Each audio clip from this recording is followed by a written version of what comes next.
ঐতিহাসিক ১লা মে শ্রমজীবী মানুষের লড়াইয়ের দিন, আর সেই দিনেই উত্তর কলকাতার সামাজিক দায়বদ্ধতার নজির গড়ল আইএনটিটিইউসি। ধর্মতলা বাসস্ট্যান্ড সংলগ্ন এলাকায় আয়োজিত হল রক্তদান ও বিনামূল্যে স্বাস্থ্য পরীক্ষার শিবির। সকাল থেকে শুরু হওয়া এই কর্মসূচিতে স্বতঃস্ফূর্তভাবে অংশ নেন এলাকার বহু মানুষ। কেউ রক্তদান করেন, কেউ আবার স্বাস্থ্য পরীক্ষার সুযোগ নেন। গ্রীষ্মকালে রক্তের সংকট কাটাতেই এই উদ্যোগ বলে জানিয়েছেন উদ্যোক্তারা। উত্তর কলকাতা জেলা আইএনটিটিইউসির ব্যবস্থাপনায় আয়োজিত এই শিবিরে উপস্থিত ছিলেন উত্তর কলকাতা আইএনটিটিইউসির সভাপতি স্বপন সমাদ্দার সহ সংগঠনের অন্যান্য নেতৃত্ব ও বিশিষ্ট ব্যক্তিত্বরা। অন্যদিকে গোটা অনুষ্ঠানের পরিচালনার দায়িত্ব সামলান ধর্মতলা স্ট্রিট হকার্স অ্যাসোসিয়েশনের সম্পাদক সঞ্জু রায়। অনুষ্ঠানে উপস্থিত ছিলেন বালিগঞ্জ বিধানসভা কেন্দ্রের তৃণমূল কংগ্রেস প্রার্থী শোভনদেব চট্টোপাধ্যায়। তিনি এই সামাজিক উদ্যোগের প্রশংসা করে ভবিষ্যতেও এই ধরনের কর্মসূচি চালিয়ে যাওয়ার আহ্বান জানান। 4 মাস ধরে ইলেকশনের সমস্ত দলের লোকেরা ব্যস্ত আছে। ইলেকশনের কাজ এসআইআর থেকে আরম্ভ হয়েছে, তারপরে ইলেকশন চলছে। শুনলাম আমি সবাই বললো রক্তের খুব সংকট।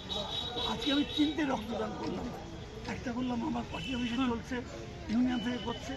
একটা করলাম ডন বস্কো স্কুলে, ওখানে এনসিসি থেকে করছে। আর একটা পূজার খুঁজ দিয়ে করছে। আর এখানে আমাদের ইউনিয়নের করছে। এটা এখন বোধহয় আমাদের দায়িত্ব নিয়ে করতে হবে যে যার জন্য পর্যন্ত প্রচার করবে। তারপর আমাদের এই গরমের সময় সবাইকে মিলে রক্ত দিতে হবে। রক্ত এমন একটা রক্তদান এমন একটা অনুষ্ঠান, পৃথিবীতে যত অনুষ্ঠান আছে সর্বশ্রেষ্ঠ অনুষ্ঠান। যে অনুষ্ঠান নিয়ে যে রক্ত দিয়ে মানুষের প্রাণ বাঁচানো। আর দ্বিতীয় যেটা আমরা শিক্ষা পাই, এটা বোধ হয় কোনো জায়গায় পাই না। কোনো হিন্দু কিন্তু গিয়ে বলে না আমরা হিন্দু রক্ত চাই, কোনো মুসলমান বলে না আমরা মুসলমানের রক্ত চাই। তাহলে ঈশ্বর অথবা আল্লাহ হোক অথবা গড হোক, যারা যাদের আশীর্বাদে আমরা পৃথিবীতে আসি, তারা কিন্তু কোনো জাত পান না, সবাই মানুষ হিসেবে পাঠিয়ে দেন। আমরা করি সেই জাত ধর্ম নিয়ে যে লড়াইটা, এই লড়াইটা আমরা চাই না চাই না চাই না। আজকে ঐতিহাসিক মে দিবস, শ্রমিক স্বার্থে এই দিনটি খুব গুরুত্বপূর্ণ। এই গুরুত্বপূর্ণ দিনে আমাদের আপনারা দেখেছেন যে প্রায় দীর্ঘ 5-6 মাস ধরে নির্বাচনের বিভিন্ন কর্মসূচির পরেও আমরা কিন্তু সেটা ভুলে যাইনি। উত্তর কলকাতা জেলা আইনটিটিইউসির পক্ষ থেকে আজকে উত্তর কলকাতা প্রত্যেকটি ওয়ার্ডে এবং প্রত্যেকটি ইউনিটে আমাদের তৃণমূল কংগ্রেসের পতাকা এবং শ্রমিক সংগঠনের পতাকা উত্তোলন হয়েছে। এবং সেখানে কেন্দ্রের যে একটা অমানবিক সরকার আছে, সেই সরকারের শ্রমিক স্বার্থ বিরোধী যে শ্রম কোড, সেই শ্রম কোড বাতিলের দাবিতে আজকে ঐতিহাসিক মে দিবস সফল করার জন্য আবেদন জানানো হয়েছে।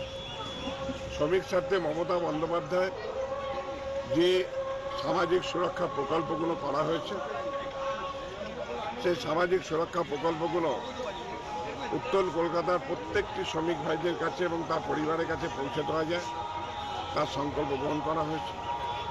এবং সাথে সাথে নির্বাচনের সময় মাধ্যমিক উচ্চ মাধ্যমিক পরীক্ষার সময় ব্লাড ব্যাংকে রক্তের অভাব পরিলক্ষিত হয়। তাই এই রক্তের অভাব যখন সব ব্যাংকে রক্ত ব্যাংকে দেখা দিচ্ছে, তখন আমরা যারা আইএনটিটিইউসি করি উত্তর কলকাতার পক্ষ থেকে, আমরা কাল বিকেলে সিদ্ধান্ত নিয়েছি যে একদিনের মধ্যেই আমরা কিছুটা রক্ত দান করতে পারলে অন্তত কিছুটা মানুষ মুমূর্ষু রোগী তারা সুস্থভাবে স্বাভাবিক জীবনযাত্রায় চলে আসতে পারবে। তাই আমরা উত্তর কলকাতা জেলা আইএনটিটিইউসির পক্ষ থেকে আজকে স্বেচ্ছায় রক্তদান শিবিরের আয়োজন করেছি। এবং এই রক্তদান মধ্য দিয়ে আমরা প্রত্যেকটি শ্রমজীবী মানুষকে আমাদের আন্তরিক শুভেচ্ছা অভিনন্দন জ্ঞাপন করি। বাংলার মানুষকে অভিনন্দন জানাই যে আসুন সবাই মিলে আমরা সামাজিক প্রকল্পে এগিয়ে যাই। কেন মমতা বন্দ্যোপাধ্যায় আমাদের শিক্ষা শুধু রাজনীতি নয়, সমাজে 75 ভাগ সামাজিক কাজ ক্রিয়াকর্ম এবং 25 ভাগ রাজনীতি, সেই সমাজসেবার মধ্যে দিয়ে আজকে রক্তদান শিবিরটা আয়োজন করেছি। শিবিরের ব্যানারে ছিল মমতা বন্দ্যোপাধ্যায় ও অভিষেক বন্দ্যোপাধ্যায়ের ছবির সঙ্গে মা মাটি মানুষের বার্তা, যা উপস্থিত সাধারণ মানুষের মধ্যেও ইতিবাচক সাড়া ফেলে। স্বপন সমাদ্দারের স্পষ্ট বার্তা, মানুষের পাশে থাকাই তাদের মূল লক্ষ্য। ফেরো রিপোর্ট, চ্যানেল 10।